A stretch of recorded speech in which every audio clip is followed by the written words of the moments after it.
Hello, everyone, and welcome to the latest episode of the Metabolism and Menopause podcast. My name is Stephanie, and I'm your host and CEO of VitalityOET. We are a women's nutrition, health, and fitness company that focuses predominantly on women's hormones, particularly as they start going through perimenopause and onwards. We know that so many things change in this time of your life, whether it be hot flashes, night sweats, irritability, brain fog, or waking around the middle that seems to have come out of absolutely nowhere. But we know now that your body is inherently different once you start experiencing these hormonal changes. So that's why you're cutting calories, cutting carbs, doing a bunch of cardio isn't working anymore. So our mission here is to help you understand how your body changes in this time of your life so you can reach your health and fitness goals, live a life full of vitality, get in control and feel at home in your body again, and really understand how to take care of this new body of yours. So for today's podcast is going to be a little bit different. So this is a recording from a group session that we did with the women in our program. We do bi-weekly. Oh my goodness, that was my cat meowing. Sorry. We do weekly calls in our Vitality Women's Coaching group. So bi-weekly, toss in a couple extras here and there where we do different educational things, talk about different topics women are struggling with. And this one was just too good not to share. So this is a recording of a group session that we did focusing on motivation because we know in this time of year, motivation starts to wane after the holidays. We want to, we kickstarted something in January and now it's motivation starting to wane. We're getting a little bit antsy. We're looking for a change up. So I hope you enjoyed this group session that we did. This is the first time we're ever sharing anything like this. So I really hope you enjoy it. You'll get to hear a little bit from all the coaches on our team, which is really cool. I get to see kind of all of us interact together. And we also talk about our personal experiences at the end. So I really hope you enjoy this. If this is something you are interested in hearing more about, and different things, just like message me. But this is a really good one. I really hope you enjoy it. Today, what we want to talk about is discipline versus motivation and how to keep going when novelty is gone. Because usually after the holidays, we're all like gung-ho and we're good. Or maybe the holidays, we're just having a really hard time getting back into it, which I know a lot of people are. So we wanted to kind of go over some things to help you guys when things kind of get more challenging. Like I said, like most of the time when we're first hopping into coaching, we're like super motivated, we're excited, and that's totally understandable because it's new and we're like super just, a new experience and we're just ready to go. And that's how it should be, right? We're always excited at the beginning of something new. But over time, there can be parts of our excitement and our motivation that really start to wane. Life gets in the way. We have travel, we have holidays, other stressors, pets dying. We have other causes of grief, people getting sick. And some weeks it just seems to get really, really hard to motivate yourself to get your workouts done, hit your nutrition goals when really you just don't feel like it. Or again, those life things get in the way. We've all been there. I'm there right now with my exercise. I just to be quite frank, just don't give a shit about exercise right now. That's not like me. I've always been very enthusiastic and excited with exercise. And now it's just no, it sounds great. Grey's Anatomy and my couch. It's been a theme in our household as of late. And it's been really hard to want to keep going. And that's normal though. Motivation ebbs and flows. It's flaky. It's really unreliable, to be honest. And we can't rely on motivation to keep us going consistently with our healthy habits. It's just not always going to be there. So as soon as those challenges arises, that motivation disappears, the emotional side of our brain is always looking to go back to the way things used to be when things got hard, no matter how unhealthy that actually used to be for us.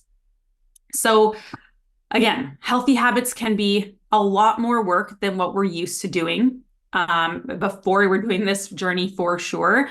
So if you really want to live a healthier life in many ways, it is a really great idea to rely on when I feel like it. No, that's not a good indication because then you're gonna end up like me, where I just don't do any activity right now. And it is so bad. Because if I rely on when I feel like it is just tough. And I don't know, obviously part of that'll be with like the pregnancy and being tired. Part of that is just the weather is crap. And honestly, I just don't have like a big fitness goal right now. Usually I'm like going towards like a performance goal, or I'm doing some new programming, or someone's keeping me accountable, or there's always like a community or, something. And right now, all I have is relying on, do I feel like it? And the answer is no, pretty much every day. I did work out yesterday though, so we're on a win today. So why do we stubbornly depend on that motivation to change where we are? Year after year, week after week, day after day. What can we do differently to really keep working towards our goals when that motivation disappears? Because that happens a lot and it's going to happen to everyone. Like I said, it's happening to me right now, happens to the best of us, coaches included. Being self-motivated is based on making the world look like we want it to, according to our brains, obviously. So if we don't succeed easily, we can really find ourselves seeking new motivation or trying to find our motivation that doesn't last, or maybe we start trying to do something new. Usually when our motivation starts to wane and we're not wanting to do things anymore, or we're just like, I just don't feel like it, we start looking for a new quick fix. The grass is greener somewhere else. This is where we find ourselves being like, do I really need carbs? Maybe I should just cut carbs. Is reversing really the answer? Maybe I should just cut my calories now. Are we sure this is what I should be doing? We start looking for different things, and then we think those new novelty ways of trying to lose weight will motivate us all of a sudden. And we see this all the time, especially this time of year where everyone starts to question, is this really what I'm supposed to be doing? Am I ready for this fat loss phase? Can I cut my calories? Are you sure my carbs aren't too high? Maybe I should be doing more HIIT workouts. Are you sure I shouldn't be doing more cardio right now? Like, can I please get some more runs in? Like, this is where we start trying to grasp at different straws, because we really start to question, oh, maybe my motivation is like because I'm not doing something different. We always keep looking for this variety, and variety is the killer of success. I will tell you this time and time again. This is where we start going from high carb to low carb to high calorie to low calorie. And if we can't stay consistent with something, we are never going to get there. That would be like investing your money in something, let's say, whatever, some sort of investments or whatever. And you're just like, oh, I'm really tired of like not seeing it grow that fast. And then you take it out and you try and invest it somewhere else. And you take it out and try and invest it somewhere else. Whereas if you just left it there and you let it invest and invest and invest and the interest accumulate, then you get a lot more closer to your goal. But we are like, oh, it's not quite fast enough, or oh, the novelty kind of weared off. Maybe I should invest my money somewhere else. And that doesn't lead to success. You need to be consistent in things, but motivation and variety really get in the way of that. And this time of year in particular, it can be really, really hard not to want to start switching things up and trying to find a new form of motivation from a new variety. Because like when you first started coaching, you were really excited, you were really motivated. So now you're looking for that next new thing. Stop. We're going to do this. We're going to be able to do it, you guys. We're going to get through it. So finding and looking for constant motivation, like I said, is that double-edged sword. Can it get our butts moving in the right direction? Yes, it can give us some energy, get us started with some health changes, but it comes and goes. It can steer us off course without warning. And then you're kind of back to where you are again, and you're in this cycle of kind of yo-yoing and trying new stuff. So this is like a big, like, I hope that clicks. And you're like, so next time you're like asking and being like, hey, Coach Hannah, can I do this? Be like, no. Remember what Steph said, variety, we're working on consistency. This is a distraction. I'm trying to find a new way to motivate myself. We're not doing this. So just stick with it. You guys can do this. So we are going to talk about some things that you can look at to not necessarily how to keep yourself going when motivation wanes and not finding motivation in a new variety of things, because we know that doesn't work. This is what's led to the hopping on a new diet in January and in March and then again in June. So we're not going to do these 3-month changes all the time. So we're going to go over some of the things to really help you through this. Okay, so the first thing we'll talk about is maybe, it's really important to understand why motivation is probably not the best thing to be relying on. And the first one is that it actually affects our self-worth and our self-esteem. And we may not actually realize it because when we're relying on being motivated, our self-worth or the way that we think about ourselves and like our value that we bring to the world is actually now based on external factors. And if external factors change, our sense of self-worth or our self-esteem will also change with it, which is not okay. And when things get hard and motivation goes away, which is inevitable, our self-worth will actually go down too, or it can follow that. And us, that leads to our negative relationship with food, our negative relationship with ourselves, our lack of self-worth, our lack of self-compassion, right? And that's not okay. That needs to be completely separate from your motivation and you feeling good or feeling energized about, making a big change or going towards that health goal, right?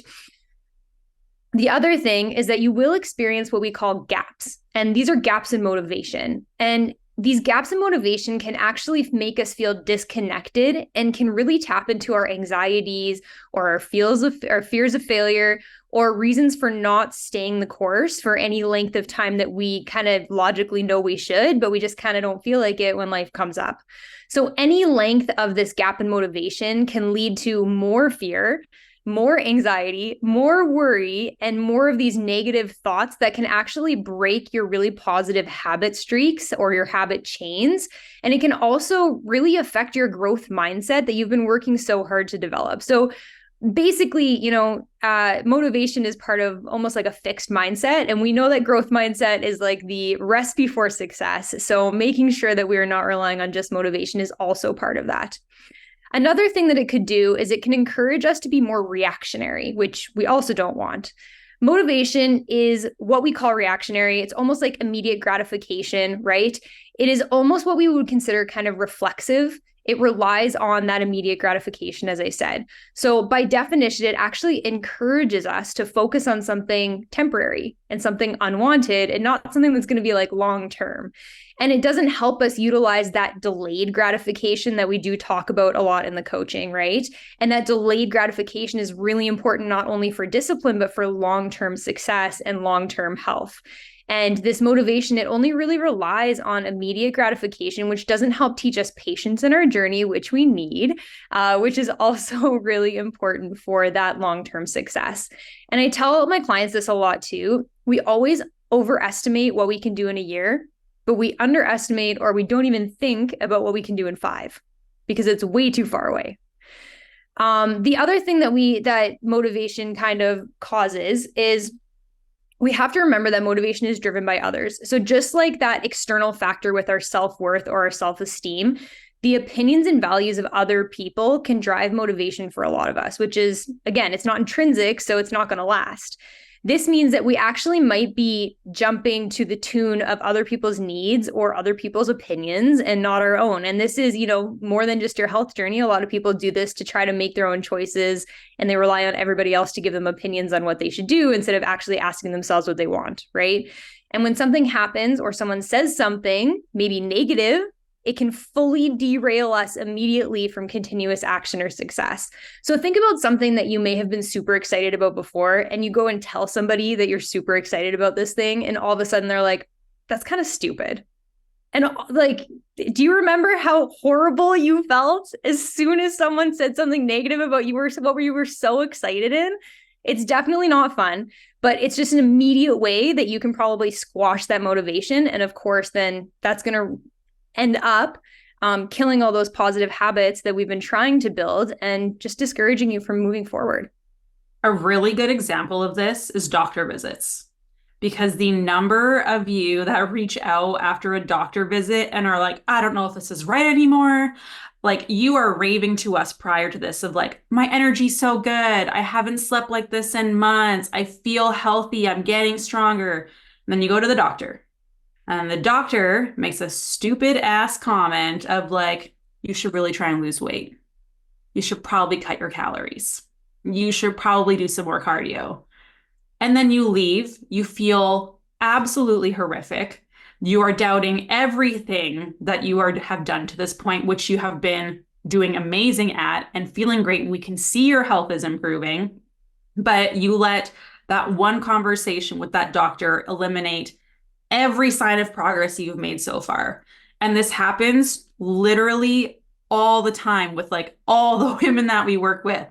Every time there's a doctor's appointment, it is just like, you should be cutting calories, you should be cutting carbs, you should be doing this. But that's the exact reason you came to us in the first place, was doctors weren't listening to you. You tried cutting calories, you tried cutting carbs, you tried doing the exercise. It wasn't working. You felt like garbage. Yet you go to one doctor's visit when you spend significantly less time with them than you do with us, and you let that one bad interaction totally eliminate how great you were feeling, and kind of where you've been in your journey so far. And this is part of that motivation thing where like you let that one doctor's opinion really negatively impact everything, and then you don't want to do it anymore. And you're like not really sure. So you're like kind of committed to the process, but not committed. Like you were doing really good, you're being consistent. And then after that doctor's appointment, you're kind of like, oh, should I really be doing it? So then like some days you might be eating a little bit less because you think that's what you should be doing. And some days you start eating less carbs, you think that's what you should be doing, or you sneak in a run. These little things, right? And then again, that's that variety, that letting that gratification or like information that doctor gives you, or like, okay, if I do that, then like it should work, but you know it didn't work. So this is like a big one with motivation being driven by others. Again, don't let one negative conversation with a doctor, a friend, whatever, or seeing that new shiny object or that new fad diet or whatever it is distract you from where you are on your journey. Because the only way this works is if you stick to it, you're consistent. The people who stick through it, listen to Gina's story. She stuck with it for 6 months, even though she wasn't really sure. And then that's where things really started to change for her. She felt really good. And then we started seeing crazy body composition changes in her. But if she would have like flip-flop back and forth and like kind of committed, kind of didn't committed, again, that's like taking money in and out of an account, and like you're not letting interest accumulate because you're like kind of thinking this is a good investment, but you kind of think it's not a good investment. You're kind of nervous and you don't like commit all the way. And then you don't get to see the positive changes from being consistent in that. So that's just like a little tidbit on like doctor visits, because it's happening to, it happens to everyone, like literally everyone we talk to. You're doing great until you have that doctor's visit. And then it's like, you are so just not sure. And I'm like, this is the same doctor you told me about who didn't listen to you and you felt like crap following what they were saying. So we've got your back. Do not worry. We review things for you. But don't let that be a driving force of like being half in, half out, because you won't see changes that way. Okay, moving on. Side rant. Bet so many ladies are watching this being like, yes, my doctor said that. Yes, it's so relatable. Okay, motivation. So don't get us wrong. Motivation is not all bad. It's there. It has a place. When we need a little bit of an oomph or, a little bit of an extra push, we can use it. However, linking our everyday actions to only external circumstances and therefore motivation is only a temporary fix, meaning we'll only move towards our goals when certain external influences are in place and while motivation is high, right? That's temporary, and we do not do temporary fixes here at all. So we slide up and down the ladder of motivation depending on what stage of life we're in, which is not what we want to happen. Despite what's happening around us, we want to have the tools to either keep moving up the ladder or at the very least stay on the same rung of that ladder, of that motivational ladder, instead of constantly sliding up and down at the whim of life or, how you're feeling in the moment. So the first thing to remember is motivation actually follows action and behavior change. So let me say that again. Motivation comes after you take action and change behaviors, not the other way around. So while initial motivation may and will eventually wear off, taking actionable steps and changing our foundational behaviors is actually the game changer that will make change for the long run. Okay, we're going to talk about 2 ways to ensure motivation isn't the only thing keeping you on track. Number 1 is knowing your true why and remembering it often. And then number 2 is following through by creating systems and actions, which we know as discipline. For number 1, knowing your why, most of us have come here to improve our health. For most of us, lose fat. However, losing fat or improving health markers aren't your true why, right? There's always going to be an underlying reason as to why you want to lose fat or why you want to improve your health. Research has shown that having a strong sense of intrinsic purpose can have profound and positive effects because it's not relying on those external factors or other people's opinions. So knowing your why can make you happier, it can improve the quality of your life, it can strengthen your physical and mental health, and obviously help you reach your goals. So discovering our true why will help us consciously find our deeper purpose as to why we need to continue doing what we're doing with our health goal. Inversely, it can also help you realize what you might truly want to be happy in your health journey and not what you think people want from you. And like, I always love the quote, if values are clear, decisions are easy. Like for me, this is like something you can live and die by completely. Like honestly, if you know what your values are, if you know what you truly value, it's easy to prioritize those things and make the decisions around them. Like for me, I always do the example of drinking. I talked about this on the podcast, even I think the one that came out today. I'm not a big drinker. I don't like the way I feel after it. I feel bloated. I'm exhausted. My blood sugar is crap the next day. If I'm going to drink alcohol, it has to taste delicious. So it's like a 200-calorie drink filled with sugar and like juices. So I'm better off just having like a brownie. But for me, it's like, it's easy to say no to alcohol if I'm out with friends. It's easy for me to say no to staying out late because I do not function well the next day. So for me, it's like, it's very easy to make decisions around social engagements because I know what my values are. I know what's important to me. So it makes that really easy. If you don't really know what's really important, so like if I didn't know that alcohol made me feel that way, it'd probably be a lot harder to say no to. But I mean, like when you're pregnant, you don't drink alcohol. Pretty easy to say no because you want your baby to be healthy.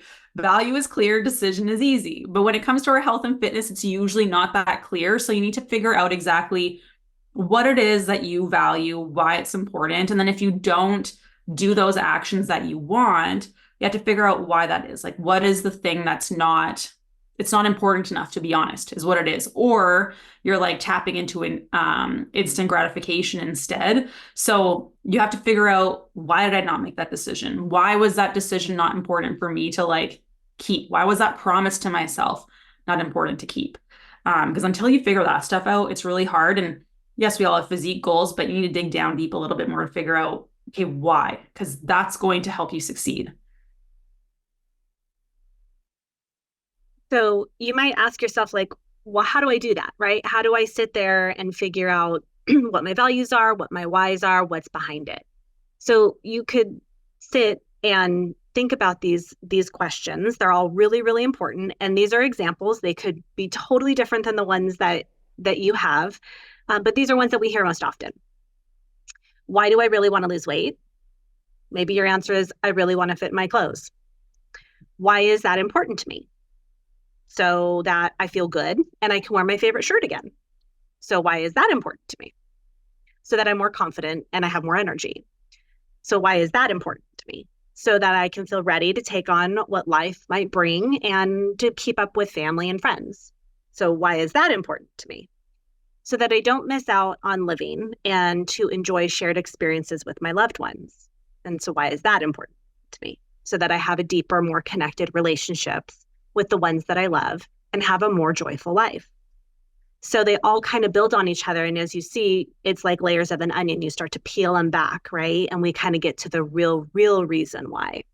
So some whys that we see often are wanting to feel confident in your body again, wanting to feel like you did before the weight gain, wanting to feel sexy again, wanting to be there for your child or your grandchildren for a long time, wanting to keep up with family members and others or conquer goals that you've always wanted to conquer. So whatever your reason is, genuinely and honestly determining what it is a necessary step if you want to succeed. And we get it. It can sometimes be super painful removing those internal filters and acknowledging these areas that need work and that we might even need help in. But the reality is, without a legitimate, deep-seated internal motivator to propel you forward and give you the energy and drive to overcome that anti-action obstacle definitely will run into, you're much more likely to eventually fall back into old, unhealthy habits and not have the long-term success. And we don't want that to happen to you guys. Yeah, like for me, like when it came to exercise, it was very much like I said, I had these goals that I really wanted to achieve. But when I first got into exercise, it was because I liked feeling in control of my body. And I felt like when I was in my early 20s in particular, I had no control over my life. And like the stuff that was going on with my mom when she first got sick, and my sister being the most crazy party girl you have ever seen in your entire life at like 16. It was like mind blowing. She used to hide on like roofs of houses with people when the cops were like clearing out house parties. Like she was crazy. Like she was insane. Did not have the guts for that, but she was like, she was the crazy one. But it's like, for me, there was just so much chaos. And with my dad, that like sport and activity and like working out was the only way I felt in control. And like, I'm very much aware now that like I actually have control over my life. I'm very happy with my life. So I think part of that like obsession with exercise that I used to have was that. So now it's like, now I need to figure out another reason why exercise is important, like figuring out what that really is to me, because before it was like performance goal, physique goal, something like that, and then just being in control. And now I don't have those issues and things anymore. So now it's just like, I gotta figure something else out. Otherwise, I'm not gonna do it. Because there's no clear like value for that for me, that I'm just like, it's easy to say yes or no.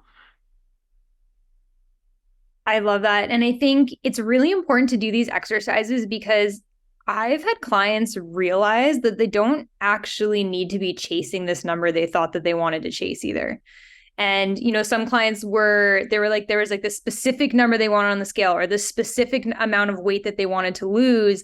And they actually just realized they needed to like repair their relationship with themselves. And the size that they thought they had to be was actually based on other people and like based on what they thought society would determine that's how they brought value and like worthiness to life. And then when they realized that that wasn't the case, a lot of them realized that like, maybe that's not the number I need. I just want to feel a certain way. And then their job got a lot easier because they didn't have this silly number that they were chasing. Now, some of us have very specific goals, and I think that's really important. But I think it's also too important to explore like why this is what you want and just make sure that this is truly what you want. And this is not based on somebody else, right? So let's talk now about actions and building better systems, or what we would call kind of like discipline. I don't like to say discipline because I feel like there's a negative connotation with discipline and we have to like grind and like kill ourselves. That's not, no. We need to build better systems. So there's a quote that goes like this. This is from, I'm pretty sure James Clear stuff. Correct me if I'm wrong, but I'm pretty sure it is because he's a genius. And if you have not read Atomic Habits, go read that book. But he said that you don't rise to the level of your goals. You actually fall to the level of your systems. Now, what does that mean? Well, we can have the best, most practical goals. We can have the most ambitious goals, and that's our motivation. But if we actually don't have our habits that form systems in our life to create a staircase or a ladder to get to that goal, which is our action, we probably won't ever get there. And we're just going to spend our whole lives trying to get to this unattainable goal without having any systems to create a staircase there. So by building better systems around improving our health or reaching our goals or doing whatever you want to do after you determine this is what I want to do, we make it easier and more automatic to continue making steps forward every day, regardless of if motivation is there or not. And habits are those everyday actions that we put into place that create systems for success for who we want to become in the future or who we want to be like now. Start working on that now, right? And the little things that you do every single day actually account for way more in the long run than that big goal or that big destination at the end of your journey. Remember, as Amy said before, motivation follows action, not the other way around. So another thing we can do, and Steph says this all the time too, you want to cast votes for the person that you want to become. So you almost want to think about your habit building as a democracy. Now, we're not getting into politics, don't worry, but every action you take is a vote to, either you're voting for the person that you want to become or you're voting for the person that you don't want to become. And so no single instance will transform your beliefs, But as those votes that go towards the person that you want to become build up, so does the evidence for your new identity and your habits. That's your action, right? And so your motivation is going to follow that action as you continue to make very small choices in the direction of that person that you want to be, not the person that you don't want to be, or maybe the person that you are now that you want to change, right? Yeah, so we know that we want to be casting votes for the person that we want to become. So what are some of the ways that we can develop proper systems that are not going to crumble when we lose motivation? So first and foremost, we need to discover our ideal self. So who do you want to be in the future? How does this version of you act? How do they eat? What do they do on a day-to-day basis? Ask all of these questions to really figure out who it is that your ideal self is so that you know where you're going. Next, we need to create an environment for success. So reducing friction around these habits, these goals. So you want to set yourself up for easier action taking and less obstacles within your path. Then we want to make sure that we never do something twice in a row that is acting against the person that we want to become. So if you're ever missing a day or missing a habit or something like that, you always want to get back on track right away when you fall off so that we're not moving more in the direction of who we don't want to become. It's okay to miss once, but then once we're missing twice, we're really turning that needle in the other direction instead of towards who we want to become. Stacking habits is next. So we want to partner or pair actions that we want to do with things that we are already doing, which makes it easier to remember them. So for example, if your ideal self reads before bed instead of scrolling on their phone before bed, you pair reading one sentence of your book with getting into bed. Maybe you then pick up your phone after, but at least you're getting into the habit of reading before bed. And then we also want to follow the 1% rule. So aiming to be 1% better every day, because that's far more efficient over time than going from 0 to 100 and then quitting and going back to 0 to 100 and then quitting, because that's also just really overwhelming to go from 0 to 100.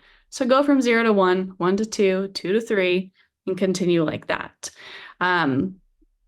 We can talk about these more in depth later, but hopefully you guys are getting an understanding of how to structure your days and habits to be casting votes more consistently in the direction of who you do want to become.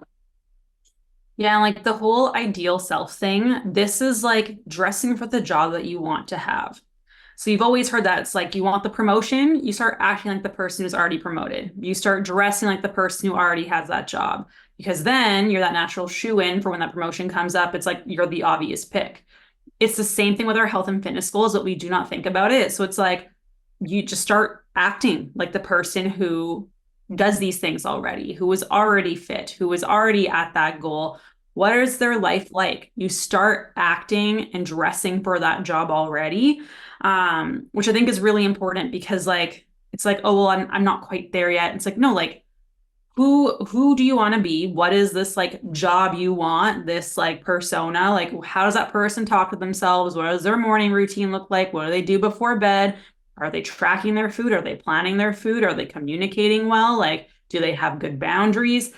What is that person like? Because if you just start acting like that person, remember, motivation follows after action. So if you just start dressing, quote unquote, for the job, you're going to find this so much easier, as opposed to being like, oh, I'm not there yet. Oh, I'm not there yet. It's like, no, you'll wake up one day and be like, holy shit, I'm here. And that's a pretty great day.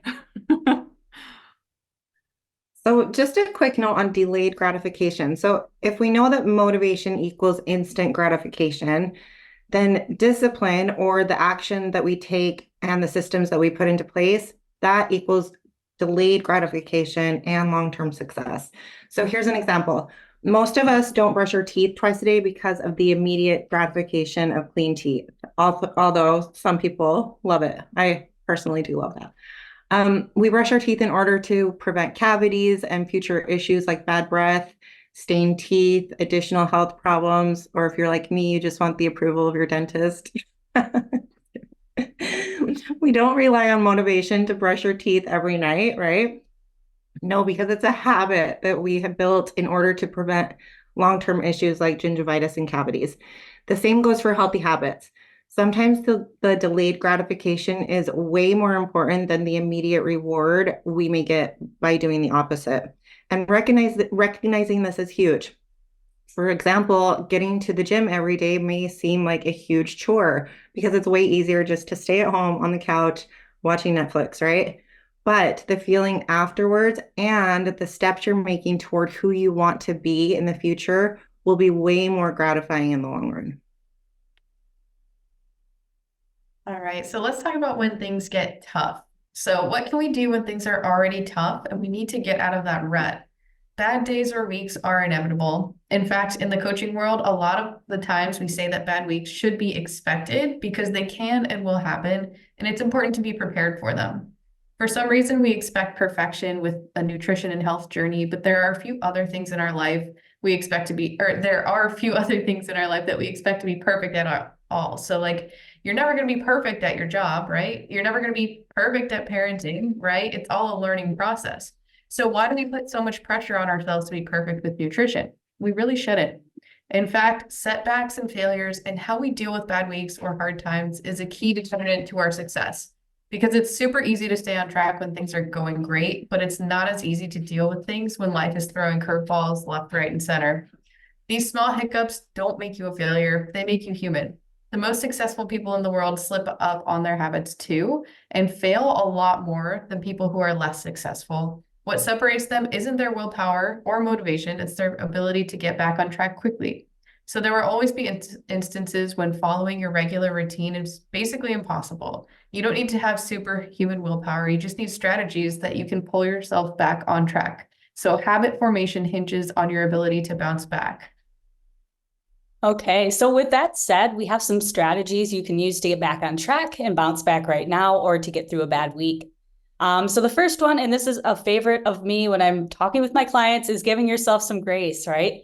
Remember that bad weeks, they're going to happen. Hormones aren't always going to be perfect. Progress is never linear. So setbacks and speed bumps are normal. So don't put so much pressure on yourself to feel better now when you aren't feeling very great at the present moment. And then another one is to focus on self-care.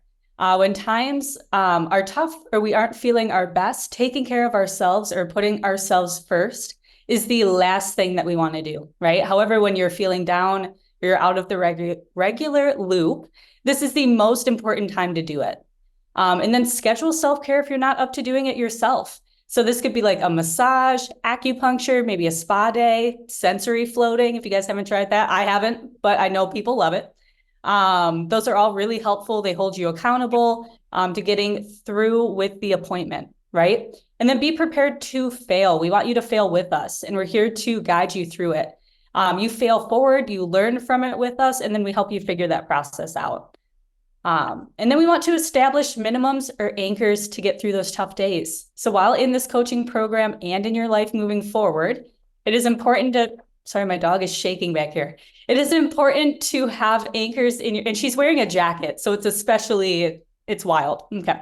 So it's important to have anchors in your day or week that keep you accountable to a more health forward lifestyle and things you can stick to at a minimum when things get tough. You can think of these as bad day non-negotiables. So we want you to pick 2 to 3 anchors that you can utilize on your hard days, that you'll be able to stick to, and then you can ensure you're still staying on track at a minimum.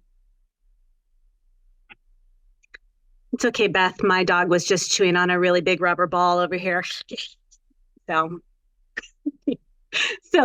some examples of anchors that we could use would be protein at every meal. So protein helps us build muscles, it improves body composition, it keeps us full longer, helps keep our blood sugars balanced.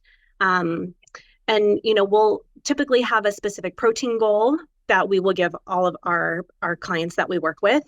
However, making sure that you get consistent protein throughout the day can be helpful for keeping up and also keeping a metabolic process called muscle protein synthesis on the high side, right? So number 2 would be to walk daily for 15 minutes, or think about like 3 times a week for 30 to 40 minutes, or even having just a step goal minimum that you know that you can hit. And then number 3 would be to drink water. more than you think. Ideally, you want to drink your body weight in pounds divided by 2. That's how many ounces of fluid that you'd like to be aiming for on a daily basis. All right. So next one is going to be de-stressing. Now, this doesn't have to be a huge commitment. I think a lot of people get really intimidated because they're like, I can't meditate for like 20 minutes a day, but do something that's going to de-stress you for 5 to 10 minutes. This is going to be different than self-care. Self-care is really important. Do the things that bring you joy, but what are we actually doing to help retrain our stress response that we've, subconsciously trained to be really sensitive to every little thing? And, we can start really small. I always encourage people like go on YouTube, or actually for all of our clients, go on the client portal, and Amy has some really wonderful like guided breathing exercises on there that you could follow with her, or you can do with her. You could also go on YouTube if you wanted a shorter one and do like a 2-minute box breathing exercise. Put your feet up. It doesn't have to be long, right? And I think we get really intimidated with having to do this. Make it short. Do it for 1 minute. Start really, really small, but you should be able to fit that in every day. And that's going to be a really great way that we can start to just retrain even our circadian rhythm and the way that our brain has a threshold for stress, right? Another thing we can do is workout. And of course, we primarily really like to advise for weightlifting. And working out is really important for not only overall health, especially as we get into the time of our lives where hormones seem to have a mind of their own, because the more muscle we have, muscle is actually an organ, muscle groups, right? And they communicate with the brain and the body on how to balance hormones as well. Not only that, we all know that it's metabolically active. So the more muscle we have, the more calories we burn, the more energy we have, and the better our bone density is. There's nothing wrong with having more muscle. I think it's very, very important. Work out at least 2 to 3 times a week if you can, if not once a week. It doesn't matter, but get a workout in at any point during the week. That would be an anchor that you would discuss with your coach. Hey, what do you think, or what do we think together is probably a good minimum for me. I know for me personally, I am not very often motivated to go to the gym because I do it like after a work day. So it's like 6 p.m. when I go. It's always super busy and packed. I usually wait for my boyfriend to come home. We go together and work out together. And I never really, 90% of the time, I don't want to go. But I do it because I know I'm going to feel better after. And if I don't go to the gym, my mental health definitely suffers. My patience is not as good. I'm like, why am I getting annoyed at all these things? Oh, wait, I haven't worked out for like 2 days and gotten like my stress out on the weights, right? So it definitely is way more important than us just going to like burn calories. So make sure that you're putting that as an anchor. Another anchor could be balanced food groups. So if all else fails, balance your plate. A balanced plate is something that we talk about a lot. Aim for a quarter plate of protein, lean protein ideally, a quarter plate or a half a plate of fibrous vegetables, and then a quarter of your plate is going to be those starchy carbs. And you want a small amount of fat mixed in where needed. So into your meals, into your meats, into your carbs, into your vegetables, wherever you want to put that small amount of fat, that'd be perfect. One more anchor we could do is just get in 2 to 3 servings of vegetables minimum. If you are someone that it's really easy to do that, then great, have that as an anchor so that you feel like, hey, when things are overwhelming, I at least have this as my minimum, right? So pick a few of these, make sure you talk to your coach about it. I very much, encourage you guys to sit down together and say, hey, what are realistic for my anchors and my minimums? Because some of these could not be, or some people could have very different anchors that would apply to them. And just remember, these are just examples. So create your own and make sure there are things that you can check off even on your worst days or the days that your motivation is completely non-existent. Walk. My anchor is a walk. Okay, so the next thing, walking is a great anchor, Tracy. Like such a good anchor. Sorry, I was talking to myself. Didn't realize I wasn't muted. So good. That just made all of our day. Okay, so the next thing, I'm a big fan of creating a pyramid of priority.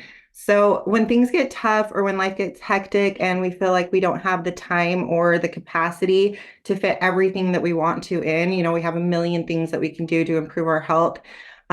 We can create a pyramid of what is a priority for you. So it's similar to anchors, but it gives us clarity. It gives us clarity when it comes to choosing what we can fit in and what we can't fit in.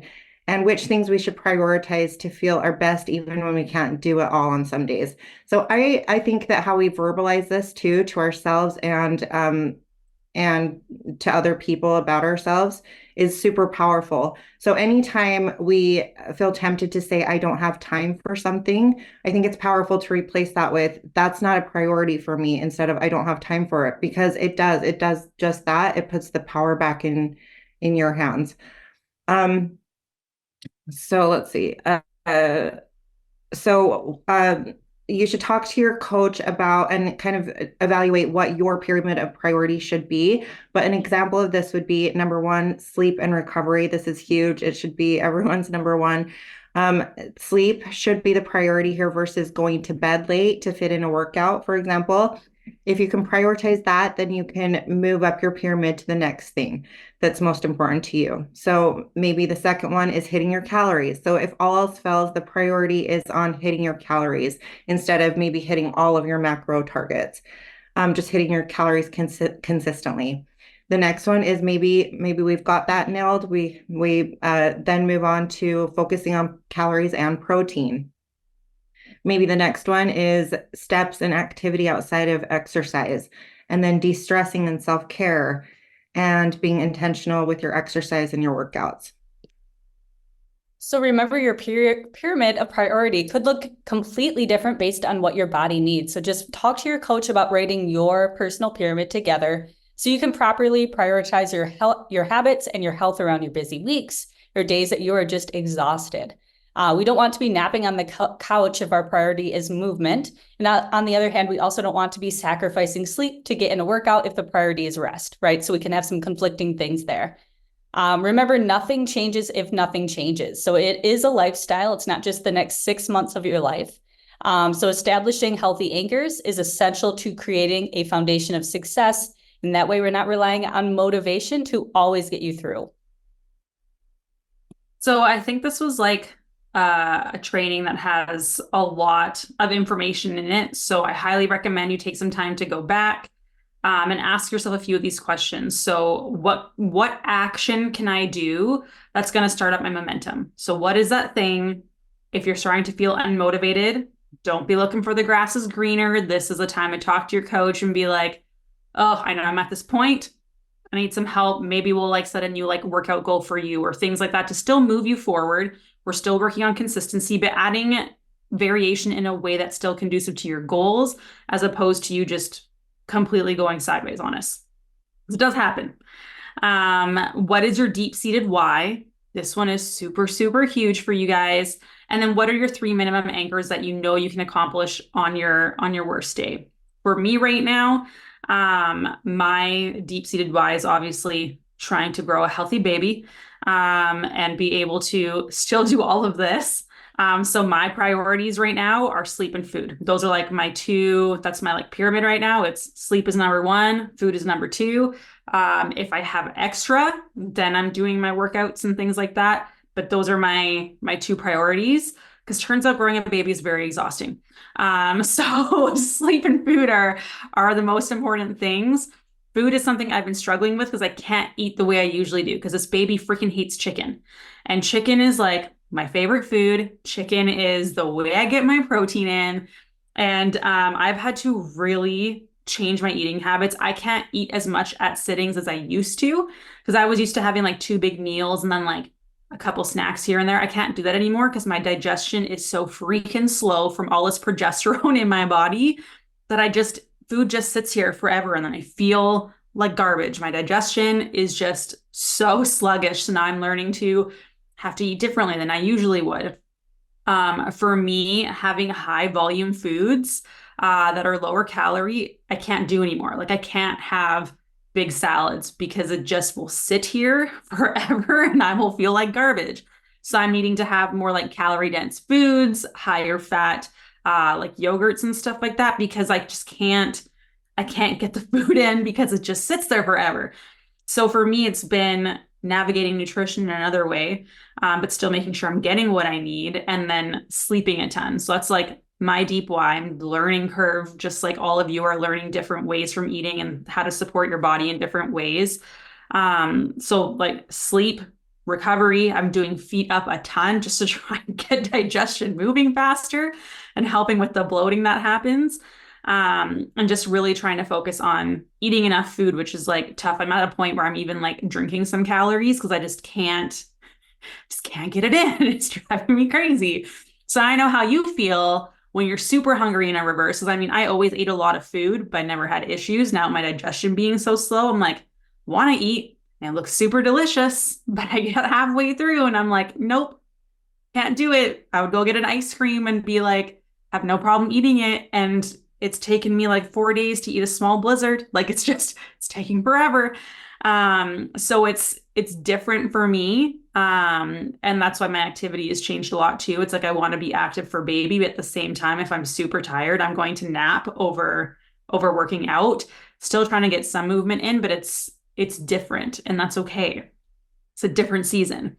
So coaches, what is like your order of priorities right now and what's like your why right now? Because we're all going through different seasons and different changes. So coaches, what are your whys and your priorities right now? I'll start. Mine's not going to be very exciting, but my why at this point is to just like really enjoy the process because I feel like I've spent a lot of my life not being okay with myself and like not having a lot of self-worth. And I've spent a lot of my life like chasing the numbers and chasing being lean and chasing building muscle. And the workouts always had to have a purpose, like that were physical, and chasing like the calorie burn to a certain extent, or always thinking about food or always thinking about my weight. And, you know, now that I'm in a position where I'm so accepting of like myself, I don't want to go to the gym. I don't even care if there's a mirror there. I'm not looking at it. Like, I just want to feel good. I just want to like lift some weights and like be healthy and be happy. And I think for me, like that motivation right now is just like I want to enjoy every single thing and I want to like actually savor like my life, right? I don't want to just be looking for the next thing and checking everything off the to-do list. So that's my why. My pyramid of priority is always going to be like relaxation and recovery, not necessarily sleep, but always having like downtime to recover, not always being on the go. The one after that is going to be nutrition and protein. So just getting in my calories, getting in my protein. My priority after that, if, you know, I'm able to, and I have the capacity to, is going to be movement. So making sure we take the dog out or making sure we get our steps in. And then beyond that, it's going to be workouts. Now, some days workouts are more important than movement. I'm not going to get my walk in, but I'm going to be able to get to the gym. So, you know, certain days it depends on what it is. And like, I will decide that day what my priority is. But that's usually mine. So. I can go. Okay, so my why always forever will be just to be the best version of myself I can be.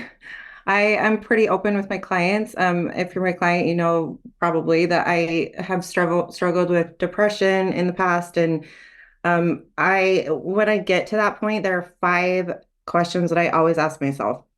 And this, I think, goes into my pyramid of priorities. But if I'm like kind of feeling myself kind of getting to that point, the first question is, well, have I moved my body? And if no, then I go for a walk. And I prioritize a walk over strength training because the point is to move my body in a smart way, right? The next one is, have I fueled my body? So what am I eating? Am I feeding my body junk? Well, if so, then that's the next thing to fix, right? The next one is, am I sleeping? If I'm not sleeping, I'm going to feel like crap, right? So that's another pyramid on, or thing on my pyramid of priorities. The next one is, am I in service of others? And as a mom, yes, that's always true. And the last one is, have I connected with people? So if I can say yes to all of those things and I'm still feeling sad, then I stay in bed. But that really doesn't happen.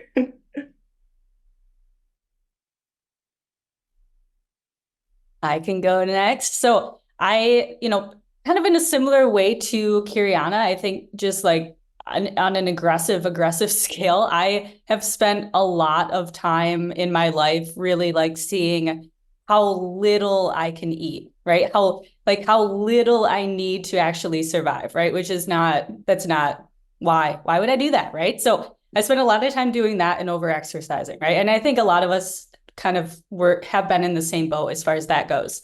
But my why right now is to, guys, I'm eating a lot. I'm eating a lot. So it's to see, kind of the potential, like what I can do, like what really I'm capable of, instead of holding myself down. I'm trying to see, okay, if I'm fueling properly, what can I actually do here, right? And it is all in powdered peanut butter. You're correct. Thank you for noticing. Yeah. But it is like, what can I do here, right? And that's been so much fun. I've been the strongest I've ever been. I don't know if you guys want the entirety of Beth, you know what I mean? But you're gonna get it, because I have so much energy. I'm sleeping so good. So it's just like seeing that change in me has been incredible. So that's kind of the why right now, is to actually just see what I can do, right? And then as far as the pyramid goes, sleep always. And that is so important to me. I can get grumpy. So sleep is good. The next one is nutrition, right? I've been really dialed in. There's days where it's like, nope, don't really want to eat the rest of that. And I have to like kind of push through. Relating back to my goal, in order to see that, let me, actually push and do the thing. And then the third one is exercise. I have no problem, just based on my past, I have no problem getting my workouts in ever. In fact, it's more like, should you rest? Like having that conversation with myself, but at least getting that movement in is good. So I have to say, I gotta let you guys know about the powdered peanut butter debacle, because I feel like we bring it up often. Like it'll come up randomly, just like in like the little chats and stuff. And Beth was on what we call low FODMAP diets for a while. I don't know if we're still on it, but for digestive health stuff, perfect. She's back to eating regular food. But it was like a gut health protocol where you can't have a lot of fun foods. So you can't have like garlic and onion and like going out to eat less enjoyable, because those things are literally everywhere. And she was trying to get her calories in and all that kind of stuff. And she was like, when we went to Florida, she's like, can someone stop by Target and get me some powdered peanut butter? And Taylor was in this group chat because he was also coming to Florida with us. And he was so, upset. He was like, what is this? Like, is this a joke or is this real? I'm like, no, it's a thing. You like mix it in stuff. And he was like shocked. But then like powdered peanut butter has a very strong smell. So like Beth would be making her food in the morning with her powdered peanut butter, and like it was like an assault to your nostrils. But now it's just like this inside joke of like Beth and her powdered peanut butter, always gotta have her powdered peanut butter. So if you hear us say FODMAPy and powdered peanut butter, you can thank Beth for that. It was it was a great time in Florida all together. Okay, rest of the coaches, keep on going. I feel like a lot of us coaches are kind of on the same wavelength right now, in the sense that like we are prioritizing health and just kind of like becoming the best versions of ourselves. Right now I'm kind of in like a health/maintenance phase. So I'm working on just really kind of like feeding my body like really good quality nutrient dense foods, focusing not so much on the macros, but more so on like the types of foods that I'm eating. So lots of veggies, lots of different proteins, because in the past I've been like extremely regimented, sometimes to like my detriment. So just kind of making sure that I'm covering all the bases in terms of nutrition. I'm also kind of doing what Beth is doing, in the sense that I'm trying to just see how strong I can get right now. And it's great. Like right now, I'm kind of in a phase where my training requires me to keep a couple reps in the tank, which is a little bit difficult for me to like kind of comprehend, because I've never trained this way before. But I just kind of have to trust that this process is going to eventually allow me to be the strongest version of myself, so that when it's time to really push the weights, I'm going to be like fully ready, fully fueled up, gassed up, and just like the strongest version of myself. So that's kind of where I'm at. In terms of like daily non-negotiables, what I like to do personally and recommend for a lot of my clients is making a meal plan for yourself, or just planning like a meal plan, or like you can do even 2 or 3 days in advance, just so you kind of know like, okay, if nothing else, I will kind of feel comfortable that I'll hit my goals today if I follow this plan. And with that kind of comes a little bit of like prepping as well. So I like to prep in bulk. So I'll do like proteins, carbs, and a couple veggies at the beginning of the week that will carry me through usually till Friday. So that kind of covers nutrition. And then beyond that, just really, really focusing on water, because that is something I struggle with too.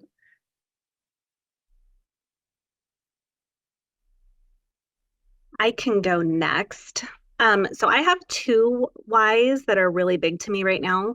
One is for I have a really, really long history of eating disorders, and it has been a journey. And if I cry, please don't.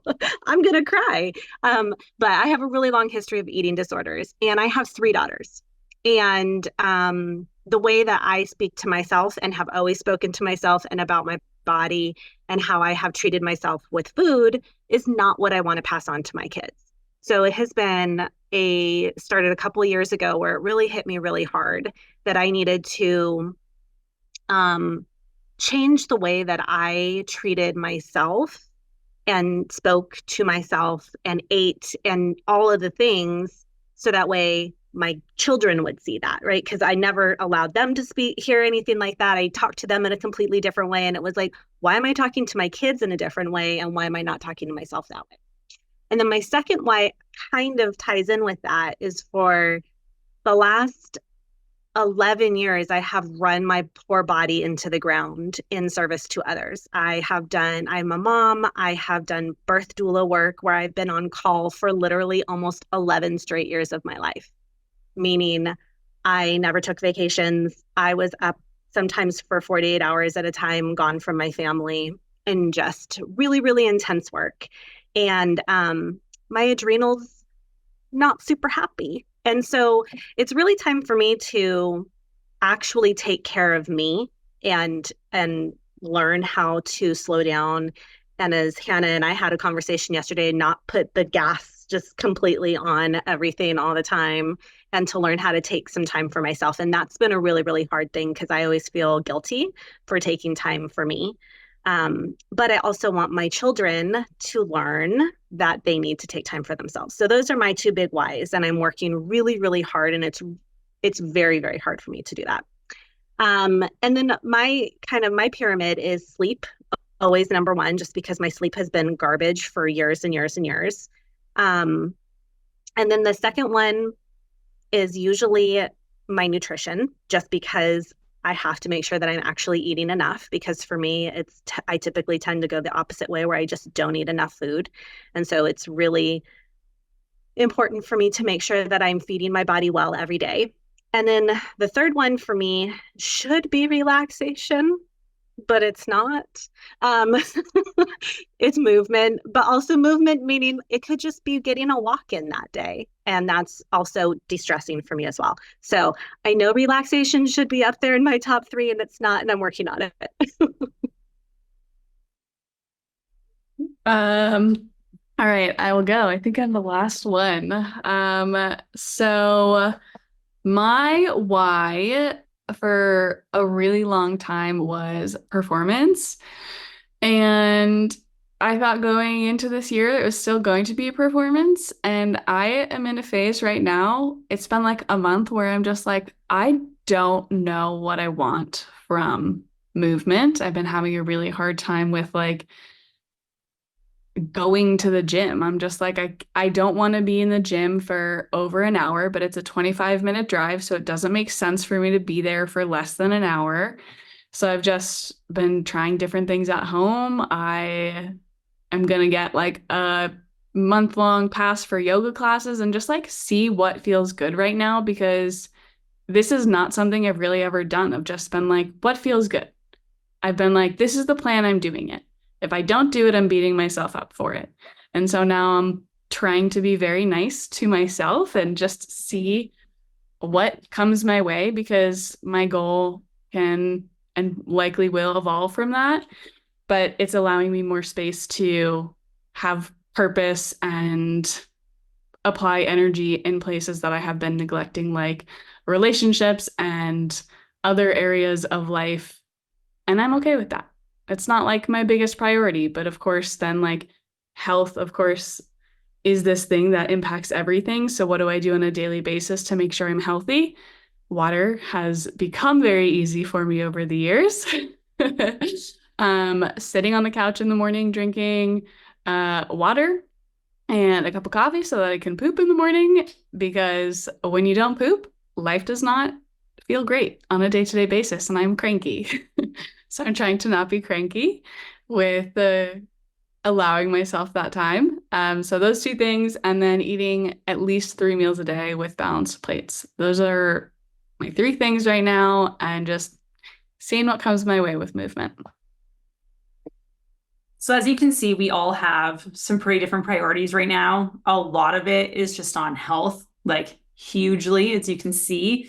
And a lot of us, as you noticed, sleep and recovery was like in our priorities. It is huge, as well as nutrition. So I hope that was helpful in figuring out like maybe some of those resonated with you as to what your why is. Hopefully that helps you figure out like maybe what your priorities should kind of be. And these are good conversations to have with your coach. It helps so much. And there's nothing wrong with wanting to have an aesthetic goal, but if you can figure out like why you want to look a certain way, like, or why you want to, because like a lot of people are like, oh, if I lose 30 pounds, I'll be happy because I was happy back then. And it's like, but were you actually happy because of that weight? Or was it because of your routines and the relationships you had at that time, and you were taking more care of yourself and you were, nurturing those relationships? Like that's usually what it is. But we have this like mentality of like, no, life was good then because I was smaller, but it's not always the case. So take a little bit of inventory as to like why you want to have these specific goals, and dig down a little bit deeper, have those conversations with your coaches. Like we're always happy to get like open and vulnerable with you.